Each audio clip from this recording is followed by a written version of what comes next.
Welcome back, everyone, to another incredible episode of Chat with Dan. Now, before we start, I just want to thank you so much for taking the time to checking this out. Don't forget to leave a like, subscribe, follow, it helps a lot, and again, thank you. Have an incredible day or evening, depending where you are, and I'll see you in the next one. Stay safe. So, welcome back, everyone, to another incredible episode of Chat with Dan. For today, we have on the show the amazing, the superstar, the incredible, the badass Nicole. Nicole, how are you today? I'm doing so well. Thank you so much for having me on, Dan. Absolutely. I mean, what better way to finish up an epic week and starting up an epic weekend than to be chatting with someone as badass as you? You know what I mean? Oh, I love that. Well, I'm very grateful to be ending the week with you also. There you go. There you go. Now, for those who don't know who is incredible, amazing, badass Nicole, please tell us who you are. I am an actor, a stunt performer, a producer, and a teacher based in Toronto. I'm originally from Vancouver. And I am super interested in all things stunts, so bladed weaponry, quarterstaff fighting. I hope to get into archery and shooting at some point soon. And most recently, I've been diving really heavily into yoga and mindfulness to try and bring a little bit more peace and relaxation to my practice. That's badass. Thank you. I love it. Now, before we start, I do want to thank those who are watching this. Thank you so much. If this is your first episode, make sure to leave a like, subscribe, follow. It helps a lot. Every like and comment and subscription helps a lot. If this is your fifth one or sixth one, make sure to continue watching them, share them, spread the voice here. And let's jump for the interview. Now, let's go back in time and tell me where this, where this journey began. Like what triggered for you to want to start into the whole acting, stunt, and everything? Well, actually, the first thing I ever wanted to do was be a hairdresser. And then I was about 4 or 5 years old and I ran out of Barbies to cut their hair. And so I started playing make-believe with friends, performing, putting on little shows with my sister. And so all through high school, I was doing that. I was in drama club. I was doing all of the shows at school, choirs. And I actually ended up going to school for psychology and business initially. Okay. And I very luckily had supportive enough parents that my mom said one day, like, why don't you just try? You love it so much. And so I took the risk. I auditioned for theater school, got in and moved to Toronto, and the rest is history. There you go. That's incredible. And basically time passed. Sorry. So time passed. But tell me, what were some of the challenges that you had when you were, making those first steps into a professional career? Yeah, I'm sure when you're diving into any career, but for me, getting into the arts was tough. I think, people have their collectives that they enjoy working with. There are people that are working regularly that casting directors know, that agents are interested in representing. And I think making your mark at the beginning of your career is a difficult first step, but I really actually appreciated the challenge. I think I like to see those challenges as more of an opportunity to grow and come more into myself. So I found finding an agent was a little bit tough when I first got out of theater school, but it also gave me the opportunity to network with a lot more people and meet a lot of people who were working in this industry. And I think everything works on the timeline that it's supposed to. So I was really excited when I signed with my agent, and he's been wonderful. So pretty glad that I held out to sign with him. That's incredible, and also the fact that you managed to have to see those challenges as opportunities. That's a healthy way to see things. Because I do think that sometimes, right, whenever we're starting out, at first we don't know what we're doing, so we tend to do mistakes, or kind of things like that. But the fact that it's all up to you. Whatever you want, you decide how to take it. If it's an opportunity to learn something new, or as something that you can't basically live on and you wanted to quit.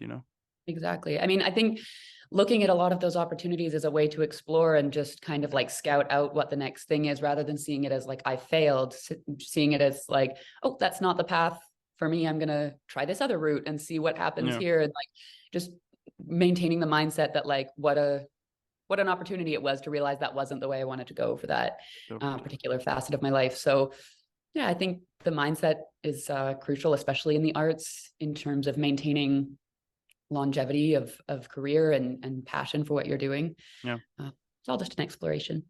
There you go. I love it. I love that. Now, focusing a little bit on your acting career, tell me how you prepare a character. Of course, that I understand that depends on the role, but what is your initial approach before, diving into this process? Yeah. Especially from my psychology studies from before theater school and pursuing acting, what I found really interesting about people and what actually drew me to both fields is people's worldview and their beliefs about themselves are so different from each other. And it is so much of what makes a person act the way that they do in any given scenario. So for me, when I'm first presented with a character or a new script, I really like to dive into what does that person believe about themselves? What do they believe about other people? And if I can glean this from the script, like what do other people believe about them? I think once you can understand that, it's a lot easier to work in any scene and figure out what does this scene need? How would this character act in that situation? And once I've gotten a lot more into like those facets, like what, where, when, all of the different like little details of the script, then I can start to learn the words. Because I think the words really only help if you know why they're being said or if they're there to support the story. Absolutely. And has it ever happened to you that there was this character when you were in the process of making it that you got stuck? Now, if it happened, how you managed to overcome those moments in which you don't know what else to do to make the character, and how you managed to basically guide it and continue moving forward? Yeah, that's a good question. I think it's interesting when I'm developing characters for film and TV versus theater, which was where I started. Yeah. I find it a very different process. There are definitely similarities, and I think both of them require the same amount of research. But there was one role I was preparing for. I did a play called Peer Gynt by Henrik Ibsen, and I was playing Peer, and the play traverses his life through a bunch of ages. And we had different people playing him at different ages. So I was playing him as a young teenager. And one of the biggest challenges that I had and where I kept getting stuck was trying to portray a man or a young man and trying to embody that. I found very difficult because I kept making it a caricature. I kept making it too big. And I was lucky enough, I had a really wonderful movement teacher in theater school who was able to kind of break it down and help me refine that character so that I could find the nuance. And what really helped me solve that was realizing I could still bring a little bit of myself to that character and who that was. Like I still have a little bit of masculine energy also, and I can bring that to the role.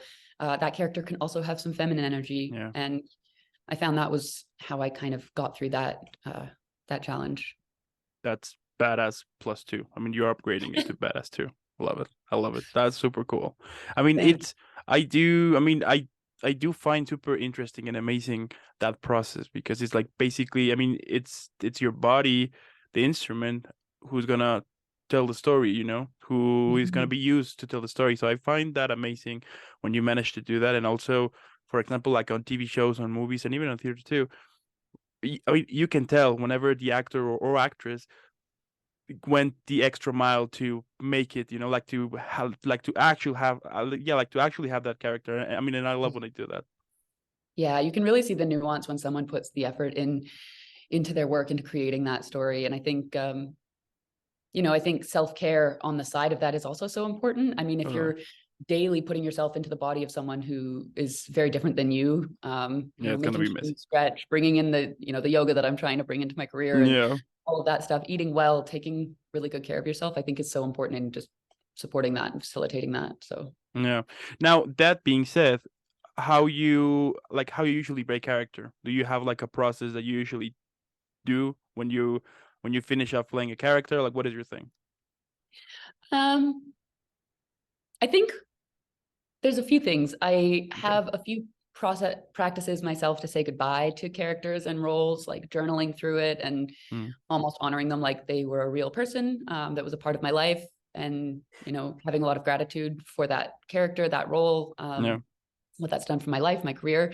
But also I think, especially if it's a really heavy role or something that comes with a lot of tension, using comedy, like going out with friends, going to see comedy shows, laughing with them, joking, even on set, as soon as you call cut, like being able to shake it off and make a joke and like reground yourself in reality and be like, oh, that's not energy that I actually have to hold on to. I think those are the things that I use most Okay. to step out of it gracefully. Yeah. Okay. Okay. Now, like, has it ever happened to you that on your daily life, parts of your characters come up? Like something your character said at any moment, or something that a character did goes back, and you're like, oh, okay. I think that definitely does happen. I think it's also difficult to decipher. I think most humans actually have a lot of different characters that are going Oh on yeah. all of the time. Hmm. And, I watch a lot of film and television to learn about my medium, and also because I love film and TV. And Yeah. so I take in a lot of that. I think I'm an empathic person, and I take on a lot of the energies of the people, characters, like even people in my real life that I see and interact with. So sometimes it's a little hard to differentiate between like how much is this me and how much am I like pulling Mm. little from other people. But at the end of the day, I think as long as you lead with compassion and as much as you can be genuine, Mm. uh, I think that's it. And Yeah. if it's something that I don't like to embody, or I'm not feeling that kind of energy, then I'll try and let it go. But if it just exists as a part of me now, and Mm. that's okay. I think There you it's go. cool to bring those characters and those sentiments with you. Yeah. Yeah. Okay. I love it. I love it. You're killing it here. I love it. That's super awesome. Now, Thanks. Yeah. focusing a little bit. Now, moving on to your stunt career. Tell me how you prepare. Like, before a scene, so they will guide. I mean, I would assume that they will guide you a little bit, like how it works and everything. How's it gonna be? But how you prepare your body before do the scene? Hmm. Well, when preparing for stunts, I think it really starts long time before you get any sort of role. I mean, I'm constantly training. I'm really excited. I've just found a group of stunt performers that I'm really enjoying training with. So we all Mm. have a different specialty. Someone's teaching gymnastics, someone's teaching parkour. I'm teaching fight choreography and the acting beats behind it. And we're going to get into sword work soon. So I think constantly being in training and keeping your body physically capable of doing all the things that you're asked that are asked of you is so important. Eating well, sleeping well, drinking Totally. water. A lot of my life as a performer is just making sure that I'm ready for whatever comes, because you kind of never know when it is going to come down the pipes. But I think once you do get that role, really trusting in the stunt coordinator that has hired you, and communicating openly with them, Mm. trying to figure out what it is that they need from you. And then in the same way as my acting career, figuring out why this character is doing this. Like, how did they find themselves in this situation? Are they a trained fighter? Are they a reactive fighter? Have they never fought before and they're just trying to fend for themselves in a Mm. moment? And then on the day, I stretch, warm up, make sure I am as physically capable as I can be. And then I drink a lot of coffee to keep myself awake and ready to go for any of it, because stunt days can be pretty long. Yeah. Yeah. Yeah. Because I mean, it doesn't go everything in one take, right? It takes multiple and multiple and multiple, and you need to receive the same hit over and over and over, right? So Yeah. I can understand how exhausting might be sometimes. Yeah, it can be. It's Yeah. also so rewarding though. And I think in Yeah. the way that the days are kind of exhausting, it's such a blessing because I don't work every day of the year. Like, I have weeks off here or there where I can like Hmm. really rest and recuperate. And then I'll have a week where I'm really busy and on set. So it's just a different way of living than some people, but Yeah. I love it. I would never give it Yeah. up. No, absolutely. And it's amazing. But also I love whenever you had like this crazy day and you go home, you see your bed and you're like, oh, well, I'm so gonna sleep right now, and you sleep so peacefully. I mean, like those feelings, Yeah, you know what I mean? yeah, I love like feeling super tired and be like, my bed is calling me, literally, you know what I mean? totally. As soon as I leave set, it's like I can hear my sweatpants screaming for me from home. They're Yeah. like, please come put me on. Yeah, exactly, exactly. It's like I'm gonna go on a date right now. I'll see you tomorrow. I'm done with it. Yeah, exactly. I'll be back. I'll Thank be you. back. I love it.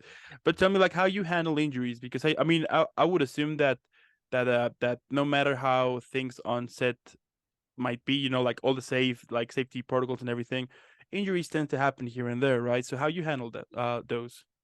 Yeah, I think it's like I said, taking care of your body goes such a long way in that. Like, Yeah. even if you are facing the potential for getting injured, if you have enough muscle tone, enough flexibility, the injury is going to be minimized if there are injuries coming your way.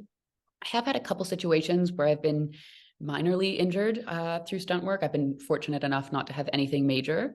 But when it happens, I really find communicating with your stunt coordinator is so important. If they can understand what it is that like what limitations you now have, Mm-hmm. um, everyone will be able to work together to find how to still make the stunt work while keeping the performers as safe as possible. Yeah, absolutely. I think the stunt industry is interesting because there was a long time where it wasn't deemed okay to talk about if you had a problem, if you were injured. It was like, suck it up, keep going. Mm-hmm. So I'm really excited that I'm coming into this industry at a time when that's opening up a little bit more, Yeah. and they're promoting talking about things. I mean, if you got a light hit, you can move on, you can keep going. But if you have a break or a sprain or anything like that, like, you do need to address it. Yeah. And then having a really good team of physiotherapists and chiropractic services always helps keeping the body in good shape. Yeah, absolutely. And you know what? Yeah. It's true. I remember watching like a couple of days ago that how so many stunt performers were talking. I mean, now that you know that everything kind of opened up a little bit, and they were talking about, for example, how some actors might treat them, that they will actually be hitting them or actually pushing them, or you know, like really causing them harm. And it's so interesting because now, as you mentioned, the fact that it's open like a little bit now, these type of stories start to come up, and you're like, oh, I see, I understand now Yeah. a little bit how that world is, you know what I mean? So Yeah, you really start to hear a lot of interesting stories when it comes to stunts. I think that there's a lot of misconceptions about the industry. I think people assume yeah. that your job as a stunt performer is to just fight for real, is to Yeah. get injured, is to be there to be injured. And what I think is actually so beautiful, and one of the reasons that I got into it, is because I think we should be able to tell those stories that include a little bit more violence while also keeping everyone safe. And the safety aspect is actually something that was the main reason that I wanted to get into this industry in the first place. Absolutely. I don't think people's livelihoods or well-being should be at stake because they're going to try and do a job on set. So yeah, you hear interesting stories. You hear actors who are slamming people into the ground because they think it'll look more intense. But Mm-hmm. the stunt community really gets together and supports each other. I've seen stunt performers stand up for each other. I've seen stunt Yeah. coordinators shut down actors because they won't let their performers get injured like that. So Absolutely. it's a nice community to be a part of. Yeah, it's amazing. I love it. I mean, you guys do really cool stuff. I mean, acting is cool, yeah, but like what I've discovered with with the stunt is that you guys do more cool stuff. You know, like and I find that pretty cool. I love it. Yeah, I do too. It's Yeah. awesome. And like for example, because I have interviewed also some performers, and for example, one of them will do gymnastics, another one will do karate. You know, like all of that. So would you recommend that let's say that if I want to try to do that, for me to find something like that in order to, I would assume, to maintain the body in shape, right? To keep the muscles going and not to basically just work out and that's it, right? Yeah. Yeah, I think it's really important. I mean, people get into this industry through so many different avenues. There's people who grew up with martial arts training. They have, multiple black belts, Yeah. and they get into it because their skill is so excellent that that it can translate well to film.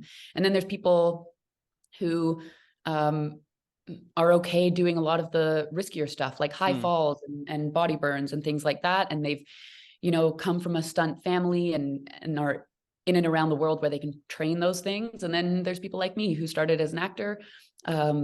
I started stage combat at theater school, loved it, did all of my certifications and kept training specifically to get into stage combat and stunt work.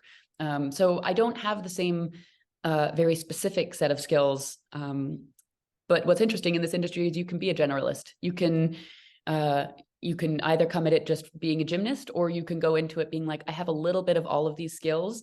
What would you like from me today? Like what's needed for this role? And Yeah, just communicating that to coordinators and making sure they know what they can call you for. that's badass. Level 3, you're saying. See how many we can rack up Yeah, yeah, here. yeah. I love it. I love it. Now, like, what is your goal when you're about to perform? You know, like, what is, yeah, what is the message you want to deliver us to the audience when we're about to see you perform, either on theater or on a TV show, film? It's a good question. I mean, selfishly, I think my goal is to quench my curiosity. I have never been very good at sticking to one thing, so I like to do a little bit of everything. And I find acting and stunts are really wonderful for that, because I get to explore so many different types of people and all the things that they get to do. One day I'm a professional archer and get to do a little bit of that. And then one day I'm a martial artist and I get to understand what that world of discipline is like. And then I'm a chef and I get to explore cooking a little bit. So that's what I get out of it. And then I think what I want to offer for the audiences that I'm performing for is just a truthful experience, a Yeah. story that they can get lost in and maybe identify with a little bit. Mm. I know it's my favorite thing when I'm watching a TV show and I just see myself so much in one of the characters, and it really draws me in. So I hope I can provide that for audiences also. I love that. You're so close to badass level 4, just saying. I love that. We're Now, pushing for it. yeah, yeah. Now, let's say that one day I call you and I tell you that I want to become an actor and a stunt performer. Now, of course, I don't have basically zero experience. So, based on what you know, what do you think would be important for me to kind of like to have a heads up before jumping into these both careers? Mm-hmm. When I was getting into stunt work, I am happy for people to know that I'm an actor and a stunt performer. And there are a lot of people that are going to tell you that you can only do one, that you need to prioritize one, and eventually you won't have enough time to do both. But I don't necessarily agree with that sentiment. I think we see so many talented multi-hyphenate people who are stunt performers, actors, activists, producers, musicians, all at the same time. I think it's up to the individual to know what it is that you're Mm-hmm. capable of. And I guess my main piece of advice would just be to not let other people tell you or dictate what your career is going to look like. I think if you understand that you're capable of something, follow that intuition. You know yourself way better than other people do, and you know what you're capable of. I'll take that into consideration. If I ever win an Oscar, I'll be mentioning you to. I mean, Please do. I'll be mentioning you in my thank you speech. Count on it. I would really appreciate being like the first person thanked before like parents or anything. So You will. just No, keep you trust it in me. mind. And I tell you what, I will even cut the Oscar in half so you can have half of it, and I will keep the half of it. Okay, There we you can go. discuss which half later, but Yeah, I would really appreciate that. absolutely, absolutely. I love that. Yeah, I love that. we'll make a pact. Whoever goes to the Oscars first will take each other. There It'll be you go. great. There you go. Great. Sounds like a plan. Now, like, let's say that one day Netflix, HBO Max, Disney Plus, you name it, they call you and they tell you that they have this idea, which goes that all of the characters you have played at the moment, all of them, they're all gonna gather to celebrate your birthday. But here's the catch: the film needs a name. So how would you call it? Ooh, you know what? I'm going to be a bit sneaky here and steal. I'm going to steal a film title that already exists and just change it a little bit. Okay. Um, I would make a new Oceans movie and make Hmm. it like an Oceans 9 or 10 or Okay. Oceans, however many people decide to come to my birthday party. Because I think it would be cool to see a lot of these characters on a major heist. And if it is going to be for the sake of my birthday, Hmm. whatever we steal could be a really cool birthday gift for me. Yeah, that would be cool. Now, I mean, that being said, what would you like to steal? Oh, well, that's a great question. Is it bad that all I want to steal is like really good food and wine? Like I think a lot of other things, like a lot of people would say like No. gems and things like that, but I don't think you can actually do anything with gems or, Yeah. sure, money, I guess. makes the world go round, is what they say. But honestly, I would use the money I steal to just buy more food and wine. So I think I would True. just chase and get like just kind of break into the best restaurants around the world and Yeah, yeah, absolutely. take them.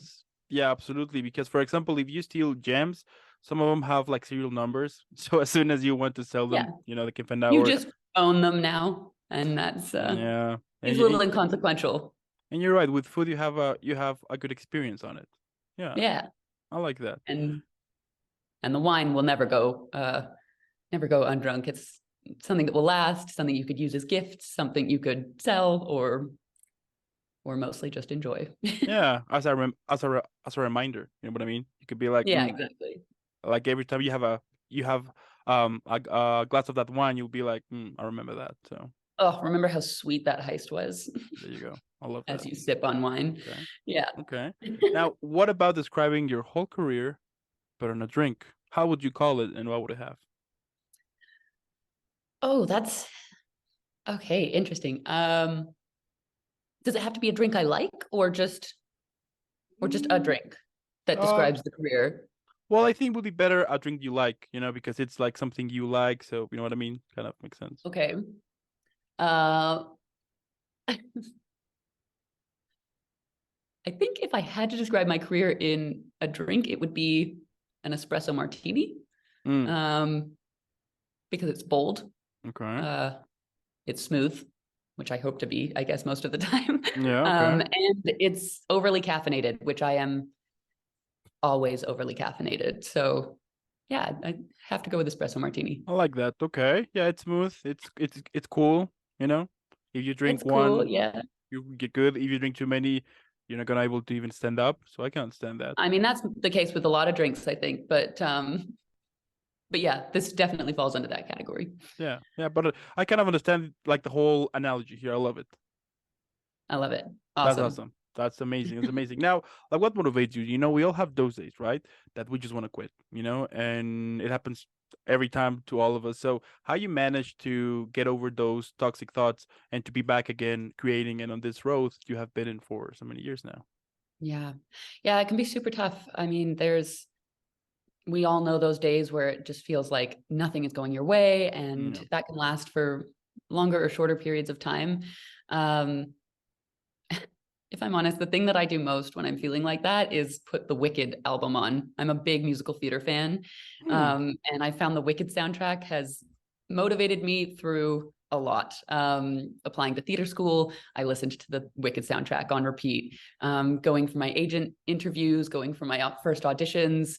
I would Okay. throw that on and just feel endlessly inspired. Sometimes all I need is a good crescendo and a big belting note, and I'm like, ready, let's go. All right, we're back in it. But when that doesn't work, because it doesn't always, Yeah. I think just really remembering to stick to your own lane, like stay Hmm. in your lane, understanding that if you're seeing other people who are accomplishing all the things you want to accomplish, just feel happy for them and Hmm. know that everything is happening in the time that it is supposed to be happening for you. There you go. There you go. +5. You're killing it. Awesome. +5. Amazing. Now, what can you say? Like, what message could you give to those who are either recently starting out or are in that moment in which they are questioning if they should do it or not due to, comments either from family member, friends, that they will be telling them you're gonna waste your time, you're too Mhm. old to do it, like what message could you give to those people? Well, first of all, I think no one is ever too old for anything.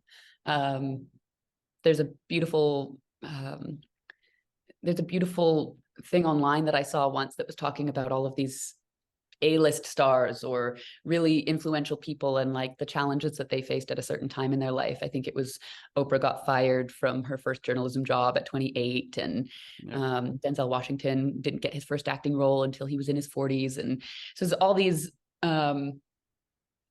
stories of overcoming challenges. And I think what I would tell people is, again, yourself better than anyone else. There's going to Mm, be a lot of criticism out there. There's going to be a lot of people who don't believe in you or don't understand it. But I think that's more of a reflection of their own mindsets. And if you can overcome that and and have the mindset that anything is possible. I know it sounds so cliche and a little cheesy, but everyone has done what they have done because they came up with it in their own mind and put a series of steps forward in order to make that happen.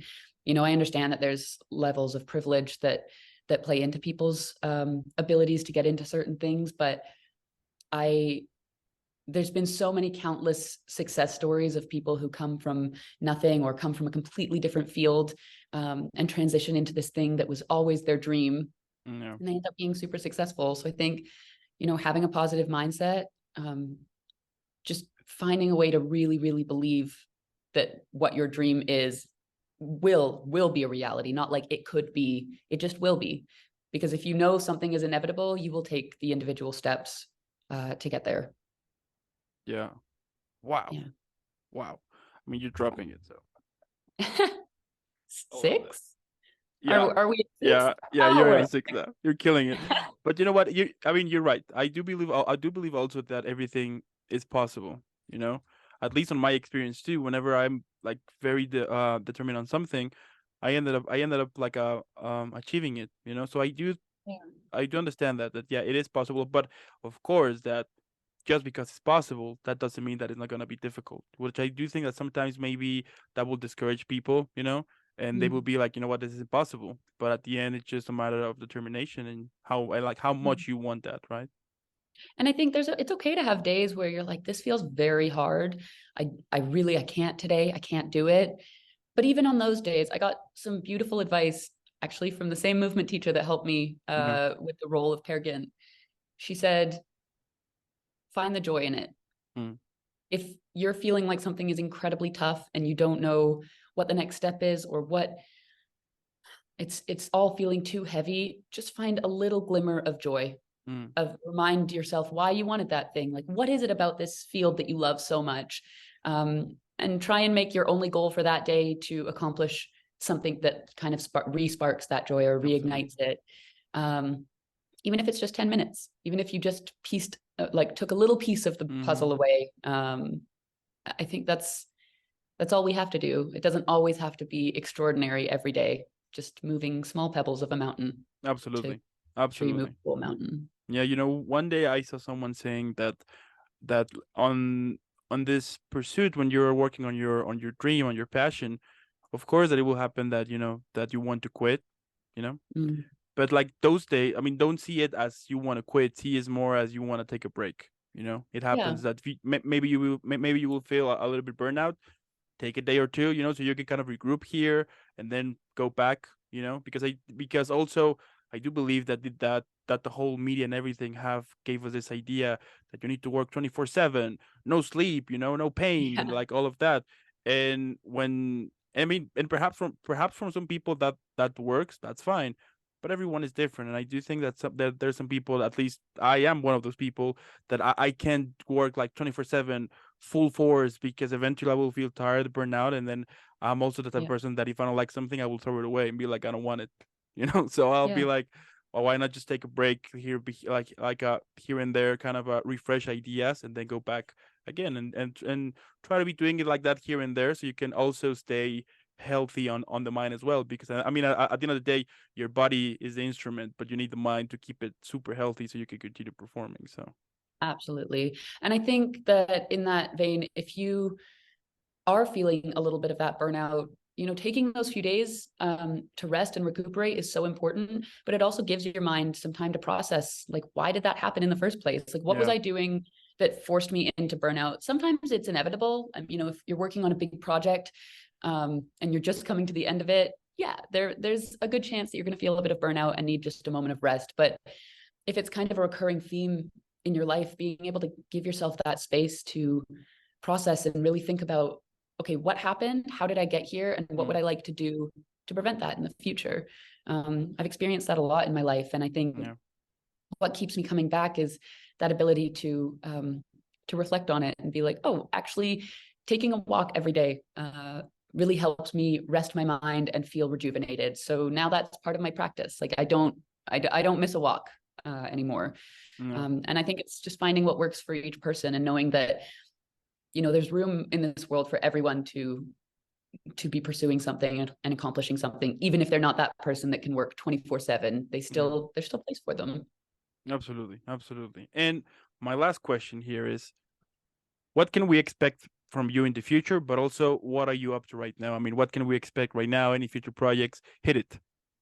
Yeah, I have definitely a few projects coming out this year. I'm not able to talk about some of them, but one of them is actually coming out tonight. There is a short film called Be Mine. It's written and produced by Eli Roth and directed by Adam McDonald. And it is premiering on the Meta Horizons World Instagram and Facebook at 10 p.m. Eastern, 7 p.m.